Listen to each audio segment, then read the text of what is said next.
I think the fundamental concern of Marxism is, of course, with human freedom. But the question is, what exactly is human freedom, which has been very hotly discussed among philosophers and others. One of the things, many people would say, and I suppose it is something which Marx also had in mind, human freedom would consist in people realizing their creative potentials. But of course, the creative potentials themselves are not necessarily a given kind of endowment. They themselves change through the lives and through the trainings and through the exposures they have. So the quest for realizing the creative potentials that a person has is basically, in some sense, the notion of freedom. But in order to do that, is very important that people must not be buffeted around with all kinds of forces which they do not understand, which they have no control over. Because then if you become an object of forces outside of you, then your capacity to realize your creative potential is obviously undermined thereby. Therefore, no matter how exactly we visualize human freedom, I think one of the important constituent elements of it must be that people collectively shape their own destiny. Because if not, suppose for instance today there is huge unemployment all over the world because of the crisis, which we're going to talk about in the afternoon. Now if there's unemployment, I become unemployed for no fault of mine. Suddenly one day I find that I'm unemployed. Suddenly one day I find that I do not have enough to eat. Suddenly one day I find that my self-respect is gone. There's no place I can go to. Now, if that is the case, then I am becoming a victim, an object of forces beyond my control. Okay, and this is happening to everybody. I'm not the only one unemployed. Large numbers of people are unemployed. Large numbers of people are hungry.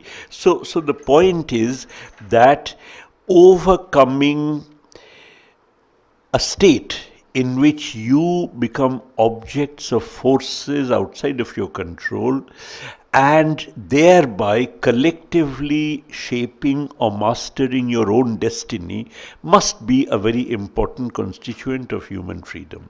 Now, of course, you don't do it kind of, in the sense that there are limits to what we can do at any given moment by way of shaping our destiny. But the direction of freedom is, of course, the direction of people collectively shaping their own destinies. Now this of course was the dream of the French Revolution. In other words, it's not something which Marx thought up. As a matter of fact, this is exactly what the French Revolution was all about. The idea was that there was this Louis XVI, there were these kind of, feudal lords who terrorized people, dominated over them. The Monseigneur's whip regulated people's lives, and consequently, let's get rid of them, in which case we can build a society in which liberty, equality, and fraternity would reign. But as a matter of fact, in some sense, the starting point of Marxism is the failure of the promise of the French Revolution, because you began by saying that is something which the revolution was all about, but didn't achieve it, because in a very short time, not only did you have a restoration, but what is more, you actually had a situation in which people, equality, liberty, and fraternity did not very obviously rule. And therefore, the question is, why not? Why is it that there is this obvious impediment to human freedom in a modern society whereby people are not able to shape or master their own destinies? Why does that arise? Why is it that efforts on the part of the people to shake off all kinds of yokes are efforts that actually have, at least in modern times, not succeeded in enabling people to master their own destinies? And Marx's answer, in a very basic sense, was that the economic arrangement which we are living under, which was actually, in a sense, came into its being as a consequence of the French Revolution, is something that prevents it. In what way? Why does that economic arrangement prevent it? Now, it's an arrangement in which, okay, I mean, put very simply, it's an arrangement in which everybody is doing things not of their own volition, but because they are, in a sense, compelled to do these things. This is true not only of the workers, but it's also true of the capitalists. In other words, it's a system which, as it were, coerces every participant to act and live in a certain manner, because if you do not do that, then you are cast aside by the system. Okay, remember this is very important, because this is something which happens not just to the poor and the oppressed, it also happens to the oppressors, because the oppressors too more or less have to live out a particular kind of life. Now, this is something which therefore implies that everybody under this system is actually alienated. In other words, you are not living out your life as you'd like to do, or as you would wish to do, but you are doing so because you are compelled in some peculiar impersonal sense by the economic system to live out your life in that way. If you don't, then of course you are cast aside. Let's actually, in the case of the workers, this is very straightforward. If, for instance, a worker decides not to work, then the worker starves. If the worker decides to assert his or her independence or not to work at the given wage, then he is cast aside and joins what Marx had called the reserve army of labor, the huge army of unemployed and underemployed persons, literally cast aside from the system. But exactly the same is true also of the capitalists. Capitalists, for instance, accumulate capital. Okay, they add to the capital stock that they command. Why do they do it? Suppose a capitalist decided not to accumulate capital, but rather to stay home and have fun and play with his kids and so on. In that case, that capitalist would not be able to survive in the competitive Darwinian struggle that actually affects capitalists as a whole. Among the capitalists also, there is a kind of Darwinian struggle for the survival of the fittest. And the fittest is defined in terms of the person who, for instance, introduces new technology, cuts his costs, manages therefore to survive competition from the rivals. Suppose there is a new process that comes about, and this new process is introduced by 10 capitalists but not the 11th one because he was playing with his kid. In that case, fairly soon you'd find a situation where those 10 capitalists would actually outcompete this 11th one. In the old days, this happened through price competition. These days, it would happen through not price competition but advertisements and sales effort and so on. They would get rid of this 11th one, and the 11th one would fall by the wayside.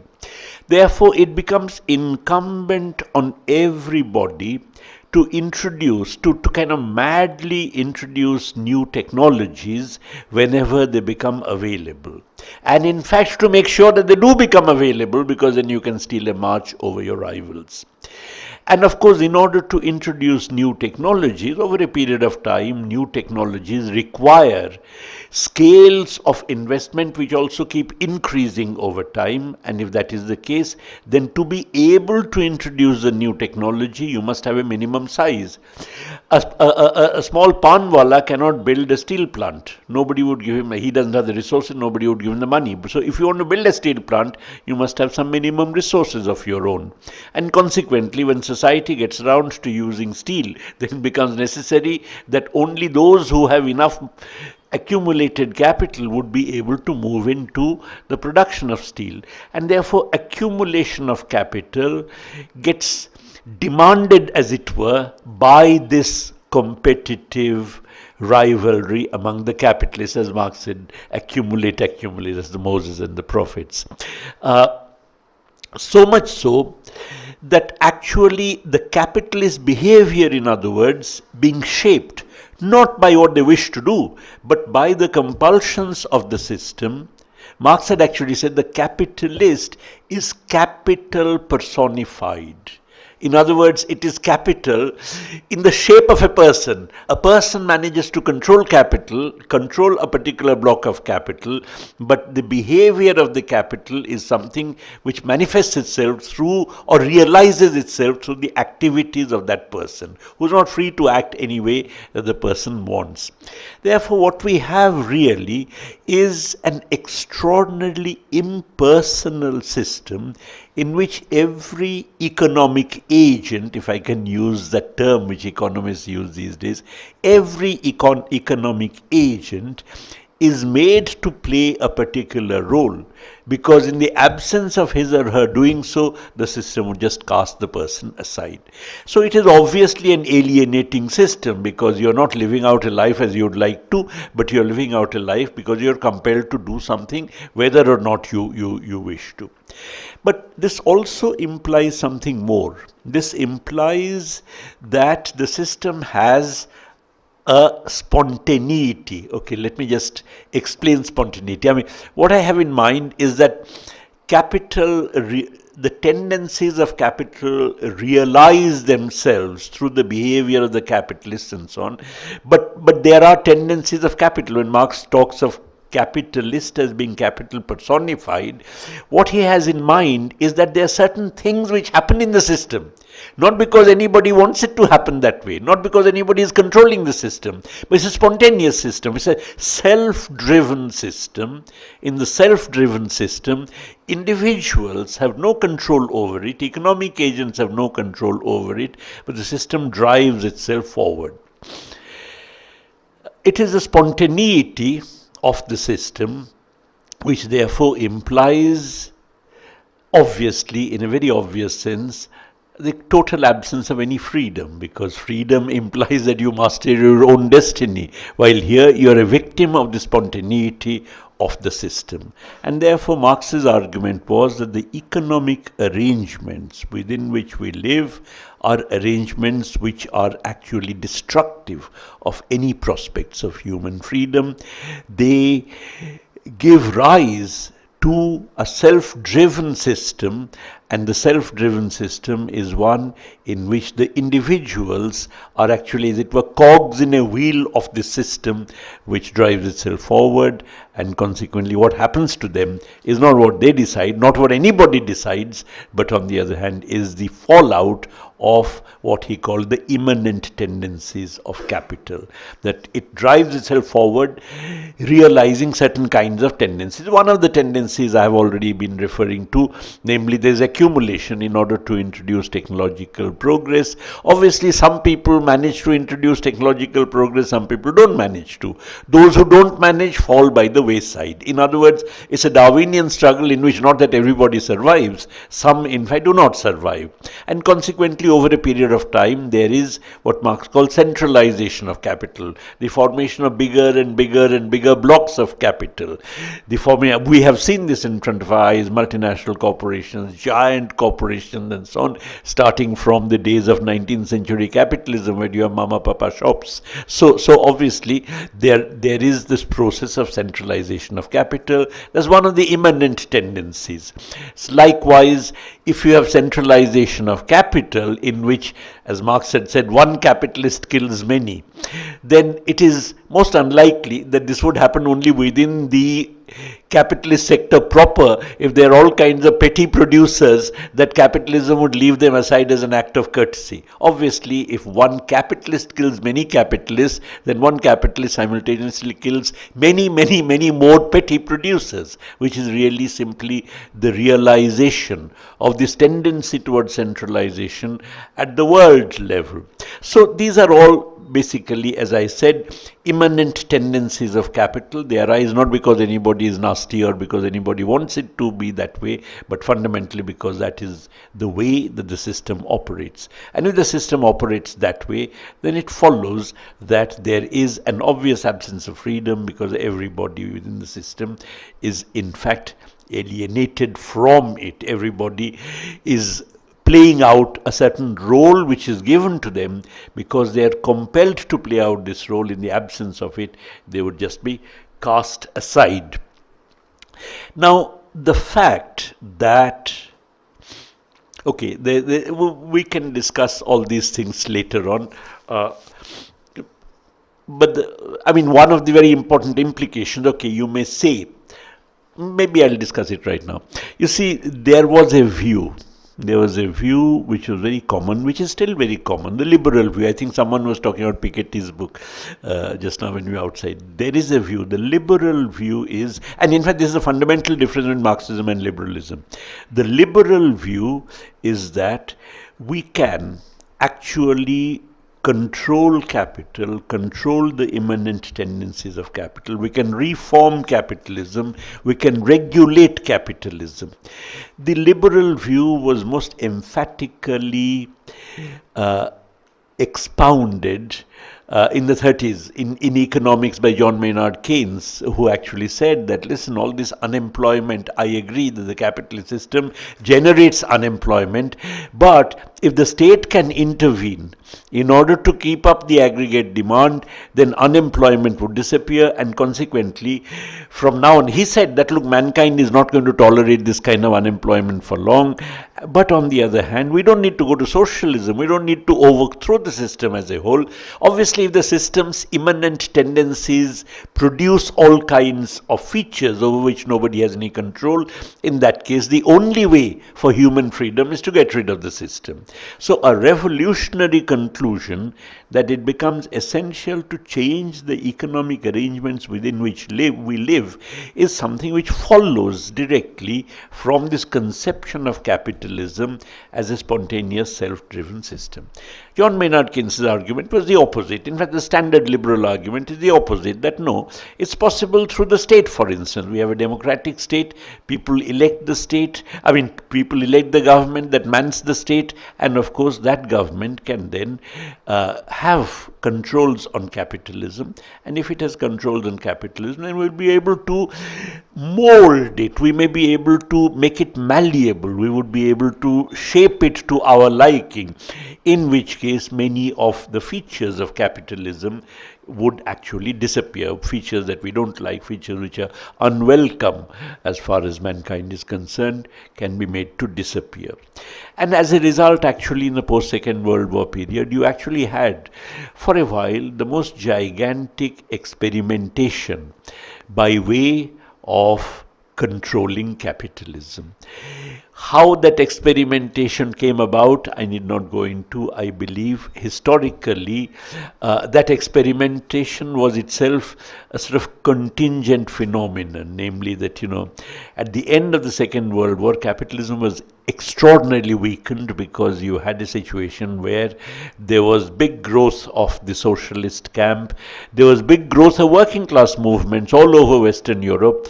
You would remember that in Britain, Winston Churchill, who was the winner of the war as the Prime Minister, was outvoted immediately after the war because the working class didn't want Winston Churchill as the Prime Minister. Similarly, in France, Italy, and so on, there was very big growth of communist parties, etc. So it was a period in which it wasn't clear whether capitalism is at all going to survive. But on the other hand, it did survive by making some concessions, and those concessions constituted the experimentation in Keynesian demand management. You actually had state intervention, the state through fiscal policies managed to have high levels of employment, and for a couple of decades we had what is called the golden age of capitalism, did very well. But on the other hand, you can see that the spontaneous tendencies of capitalism are in front of our eyes, are reasserting themselves. In other words, so it's possible that you can, in a particular situation, under extraordinary circumstances, have, as it were, a state change where suddenly you may have state intervention and so on. But on the other hand, the spontaneous tendencies of capitalism reassert themselves, and one of these, of course, is that state intervention itself is something that is given the go by, because now you have once more capitalism in which, far from there being state intervention is now being frowned upon. Everybody wants everybody, meaning the capitalists, want austerity.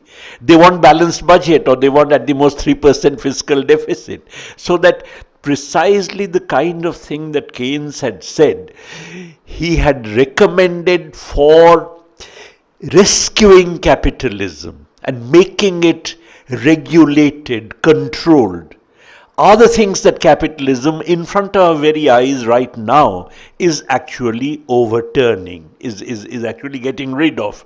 State intervention is actually getting rid of. All this talk about there must be kind of greater reliance on markets and so on. This is it's basically a way of getting rid of the kind of regulations that had been imposed on capitalism for a while in third world countries through so-called planning and so on, and in first world countries through Keynesian demand management. So the self-driven nature of the system ultimately reasserts itself, even if it is and today, for instance, we're in the midst of a crisis. In any such crisis, Keynes had said, get the state to run a fiscal deficit, and if that is the case, then of course you'd get out of the crisis. But on the other hand, no state can run a fiscal deficit today because of the fact that capital now is strong enough to prevent any such running of fiscal deficits, which they don't like, because spontaneity of capitalism gets destroyed by state intervention, and that being the case, you have a situation where the crisis persists. So the self-driven, spontaneous nature of capitalism reasserts itself, and this has a very important implication. The implication is that actually under capitalism, economics drives politics. That, what you find political, what plays itself out in the terrain of politics is really something which is the expression of these immanent tendencies that arise at the level of the economics. As long as you remain within the capitalist system, no matter how well intentioned you may be, you are more or less forced to fall in line with these immanent tendencies.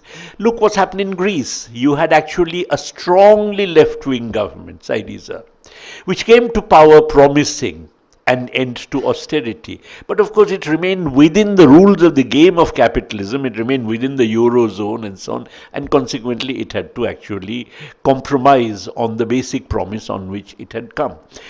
So, I mean, I'm not saying this, these are not moral criticism I'm trying to make of anybody, but this was only an analytical demonstration of a basic truth, which Marx had actually realized and emphasized, namely, that capitalism is a system in which economics drives politics. If you want politics to drive economics, in that case, you must be prepared to go beyond the system. In other words, then, take an example, suppose Syriza had actually wanted to get rid of austerity. One thing would have led to another, because immediately you would have had capital flowing out of Greece. If it flows out of Greece, then you have to put capital controls. If you put capital controls, local capitalists are going to object and they would go on an investment strike. If that happens, you'll have to have the public sector coming in. So, any single step in the direction of politics controlling economics necessitates a series of further and further and further steps that actually take you beyond the system. In other words, as long as you remain confined to the system, politics cannot control economics. On the contrary, economics drives politics, from which it would follow that actually the notion of a system beyond capitalism, which is not self-driven, which is not spontaneous, and which is a necessary condition for human freedom, not sufficient, is one in which politics must drive economics, and the politics has to drive economics. The economic arrangement has to be changed. And the crux of the change that Marx visualized was, of course, social ownership of the means of production that gets rid of this dispersed private ownership that is the basis of competition and rivalry in which everybody is caught. Okay. Now, a second so a very basic distinction. Okay, if capitalism was not a spontaneous self-driven system, there would be no argument for socialism. Why should anybody want, because then you can control the system. As you can just play around with it. You can actually control the system. So if you could control the system, you could get rid of unemployment, you could ensure full employment, which is what Keynes had said. You could ensure a reasonable income distribution, which is what Piketty is saying. Piketty is saying put a wealth tax, in which case you would be able to distribute wealth in such a way that actually all the inequalities of capitalism would disappear. So if you can get rid of all these inequalities, if you can get rid of unemployment, if you can get rid of crisis, if you can, and so on. In such a case, there would not be, in such a case, you have overcome the spontaneity of the system. You have overcome the alienation that people have, because then people as citizens would be controlling the state that controls the economy. In which case, you would not have any necessity for any argument for socialism, for going beyond these particular ways of ownership of means of production. But the case for socialism, as Marx saw it, arose precisely because in capitalism there is this spontaneity, there is this self-driven nature, there is this fact that everybody is playing out a role, is alienated, and even when people in their role as citizens elect an alternative government, as long as that government which mans the state does not alter the economic arrangements, you actually have politics falling back, as it were, folding back into being determined by the realm of the economy. The fact that everybody is alienated within the system does not, of course, mean, okay, everybody is alienated, everybody is kind of, working away in particular ways which are not of their own volition. But how does it appear? How does it appear when you look at the system? People are voluntarily contracting. A worker voluntarily enters into a contract with the capitalist. A capitalist voluntarily decides. Nobody, in other words, the coercion of the system is exercised in a structured, impersonal way, not by anybody holding a gun to anybody's head. Under feudalism, coercion is very clear-cut. If you didn't do certain things, the feudal lords, people would come, the goons would come and whip you. But that's not the case. Here everybody, even though they are acting in ways which are not of their own volition, everybody gives the impression that he or she is acting according to their own volition. Okay, the workers enters into a voluntary contract with the capitalist. The capitalist enters into a voluntary contract so that, at the level of the market, at the visible level, we actually see that people are acting entirely on their own volition. It appears, therefore, that there is freedom. That actually there is no coercion of any kind, there is complete freedom. But the fact that there is complete freedom, apparently, is something that must not blind us to the fact that this so-called freedom itself is a form of compulsion under which everybody is acting. Not only is there a form of compulsion, but of course, as we all know, that there is also an asymmetry within it, namely that yes, of course, that that while it appears that everybody is equal at the level of the market, but the fact is that the moment you have the workers selling their labor power, Marx talked about the workers not selling their labor, but selling their labor power, which means selling their capacity to work for particular periods of time.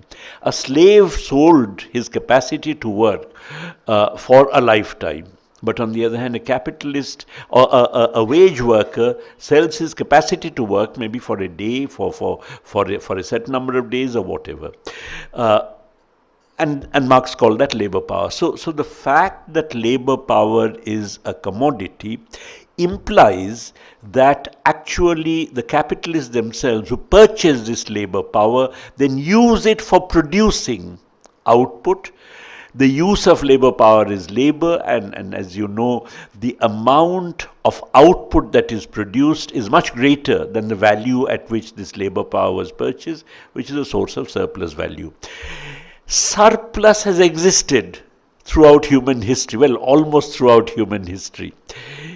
According to Gordon Childe, in very primitive societies, you would have, let's say, the magician in the tribe who would draw the picture of an animal, and the others in the tribe would go, and the presumption was that the picture of the animal that the magician had drawn is the animal that they would kill. If the magician didn't draw that picture, then they wouldn't be successful in killing an animal. The magician didn't do any shooting. The magician didn't do any kind of hunting. As a result, there's obviously a surplus, which was generated even in the most primitive society on the basis of which the magician lived. So surplus has been in all societies. Surplus is there under capitalism, and surplus would be there under socialism, because after all, you need to maintain the old, for instance. And if you need to maintain the old, you need to maintain children, you need to maintain people who for various reasons cannot really be part of the workforce, then every society must use the surplus for these purposes. But the point is that in capitalism, how the surplus arises was not very clear, because as I said, it appears that there is voluntary contract everywhere. If there is voluntary contract everywhere, in that case, how come that there, how does surplus actually arise? Where does it go? Is there a surplus at all? Because everybody is actually entering into contracts, and if the contracts are voluntary, then they should be getting, in quotes, their due. And if everybody gets their due, where is the surplus, etc.? So obviously, one of Marx's main kind of, contributions to unearthing the nature of capitalism, which is, of course, a self-driven system in which there is, everybody is alienated, but there is an apparent equality. But underneath this apparent equality is a mode of extraction of surplus, which arises because of the fact that in the sphere of production, the labor power that is purchased in the sphere of exchange is put to use in the sphere of production. And I don't know how many of you are economists. Labor power is a stock, labor is a flow.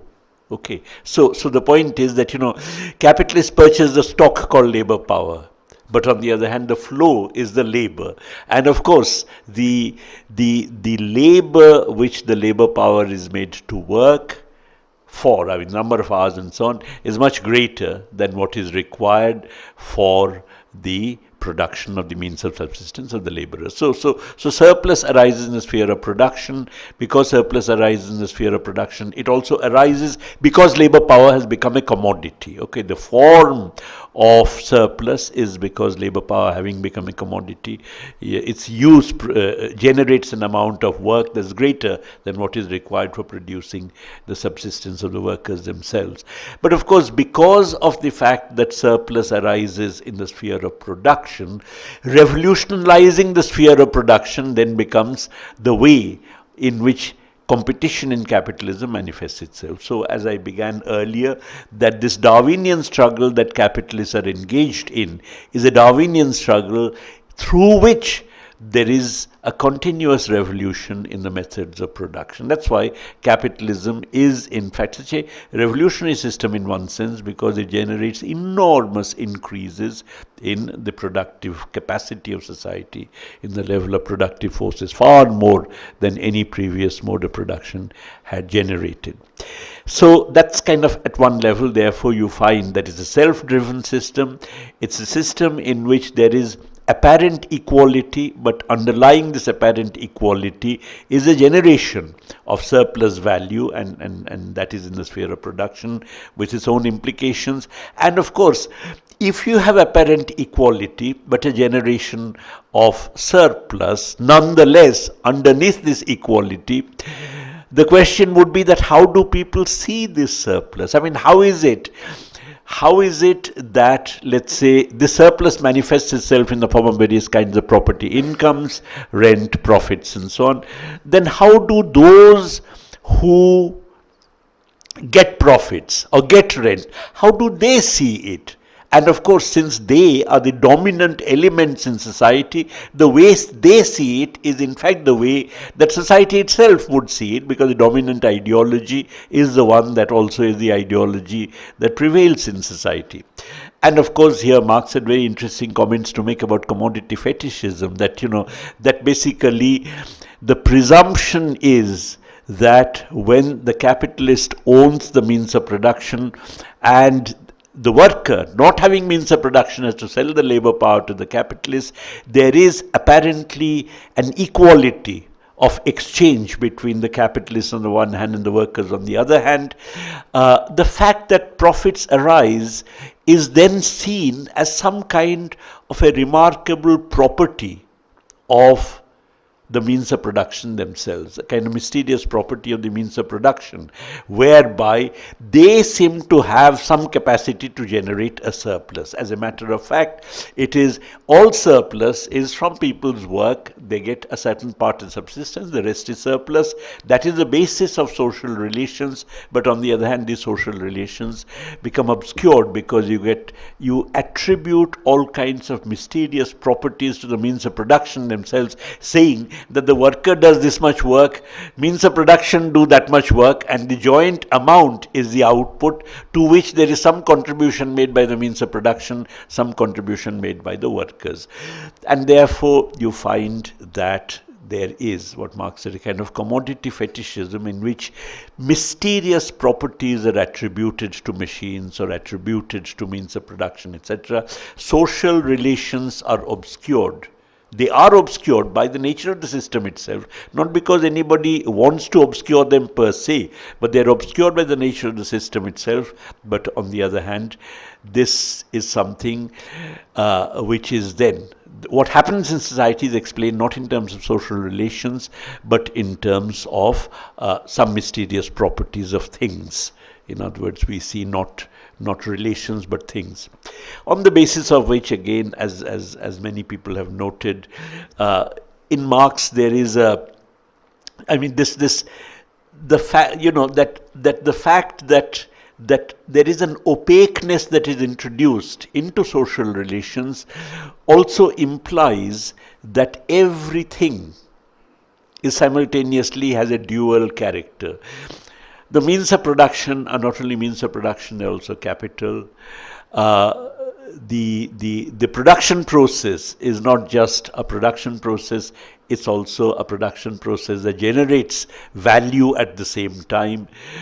You have, for instance, a product is not just a product, it's a product that's also a commodity that has a kind of value on the market, and so on. So every category under capitalism every economic category under capitalism has a dual character. It's a thing like in every previous system, because obviously means of production you always had in feudalism, even in tribal primitive societies. But these means of production now also have a character called capital, which of course embodies a certain kind of social relations. Now, based on this, I would just like to speak a little bit more, and then we'll have discussion. What I want to discuss is the following: that why does this happen? I mean, how come? Obviously, it's a remarkable system. I mean, it's a very remarkable system. But this system didn't come on its own. I mean, nobody. I mean, this system did not come in because anybody wanted it to come in like that. How did it come? What actually happens under the system? How did it come? Now, I think, again, I mentioned the distinction between Marxism and liberalism. Liberalism believes that capitalism is a malleable system, while Marxism believes that capitalism is actually a self-driven system. This distinction between liberalism and Marxism, which is a distinction that would ultimately show itself in terms of the view that we ought to have reforms in the system. The system is capable of being reformed. That's all we need, as opposed to the fact that, in fact, no kind of reforms can be sustained because against the spontaneous tendencies of the system unless you actually overcome the system. These two very basic differences that we have in I mean, for the last 100 years, the argument has basically been between these two very different um, perceptions.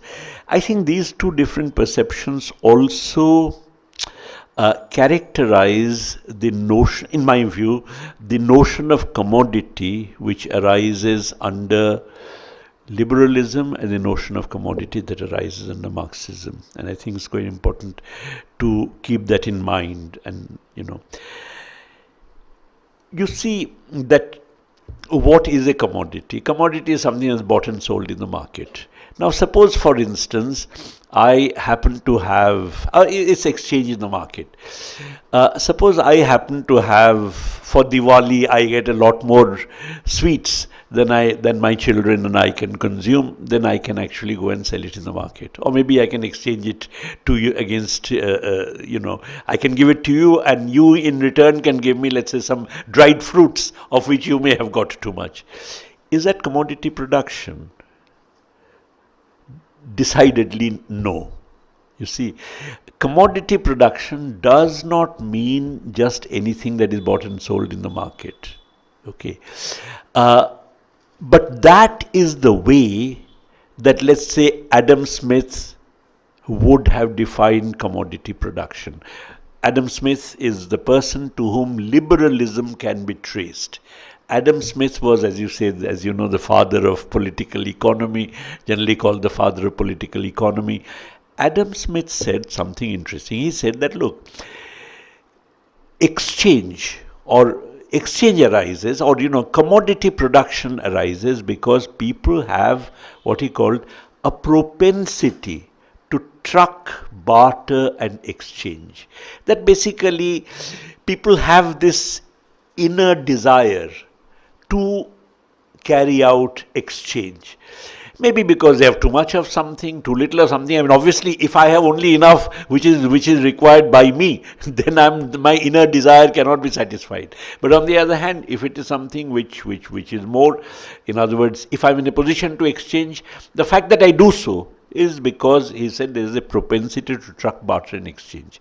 Now, this notion of propensity is very important because in the exchange process, then, you are saying that everybody is voluntarily entering into the exchange process.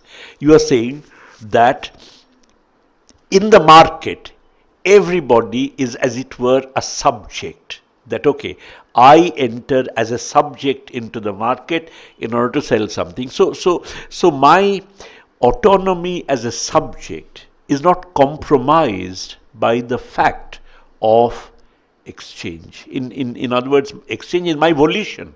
Okay.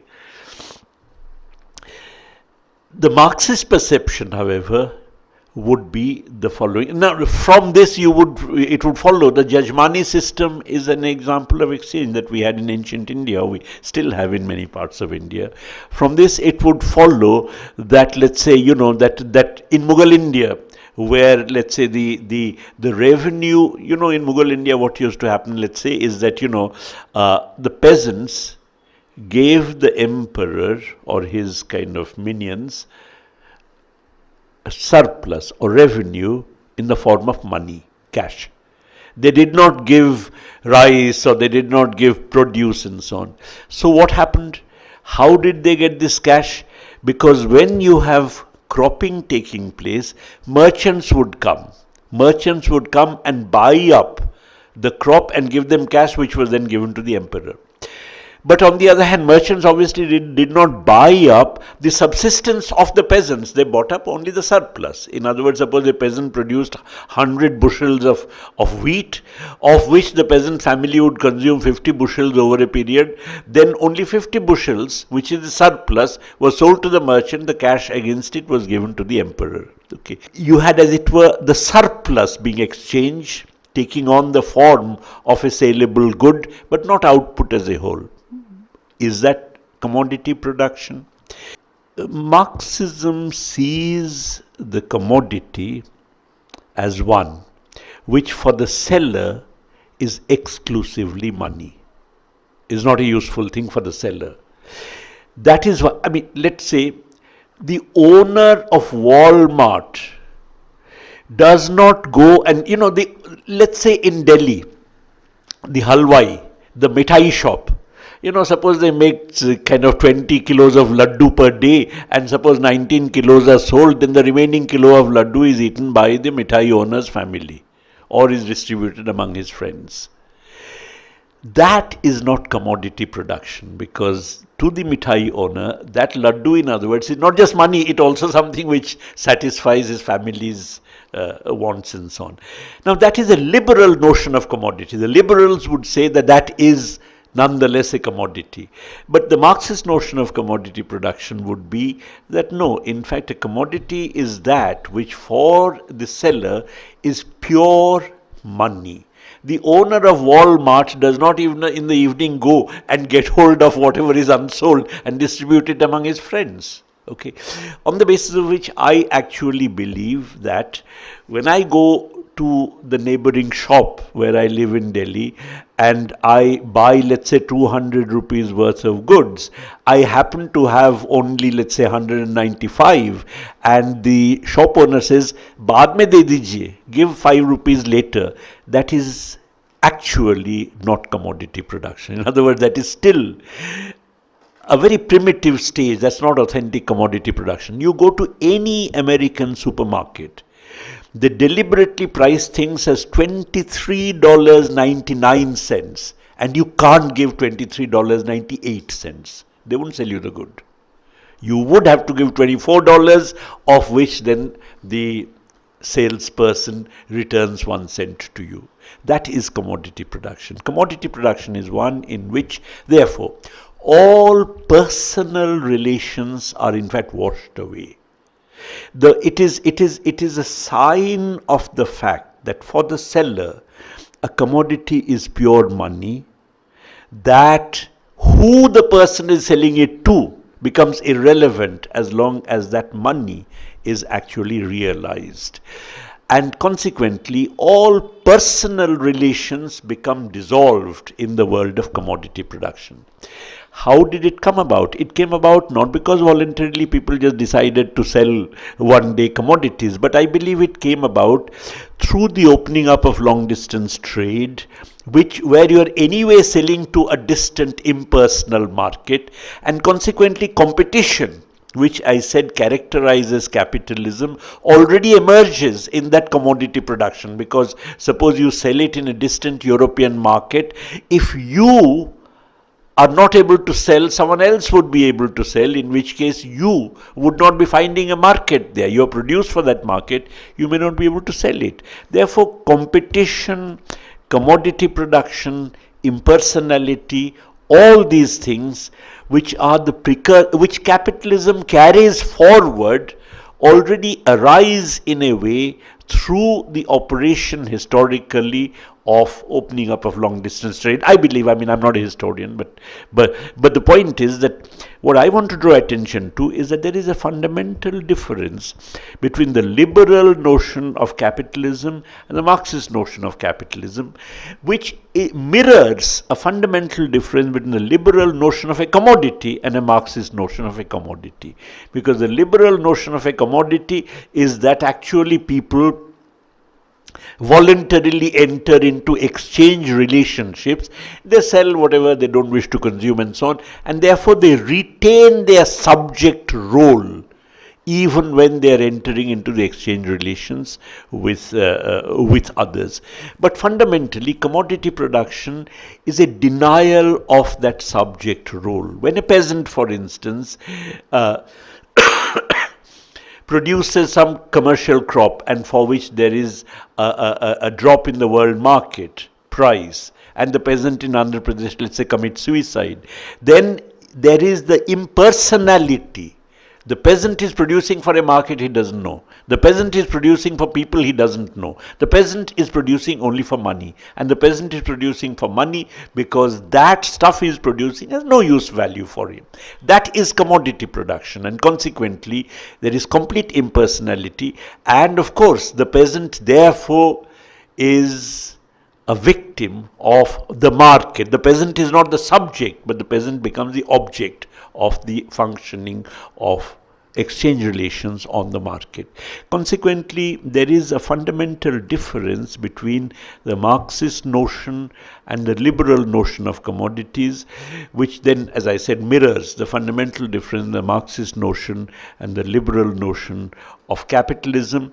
And this is a debate that has gone on for 200 years, but for 100 years. But the basic thing which I want to bring to your attention, I'm not sure if I've made myself clear. As I said, I myself am exploring, I'm trying to understand Marxism, as I'm sure Marx himself was trying to understand Marxism all his life. You can see it's a way of looking at a whole set of relations that characterize modern society. That's not a capsule. Normally it's said, okay, Marx said A, B, C, D. No, it's actually a whole way of looking at it, and we have to go deeper and deeper and deeper into it. But the basic thing with which I'd like to end is the following: that that you can say, you can take a liberal position, you can say Marxism is wrong, okay.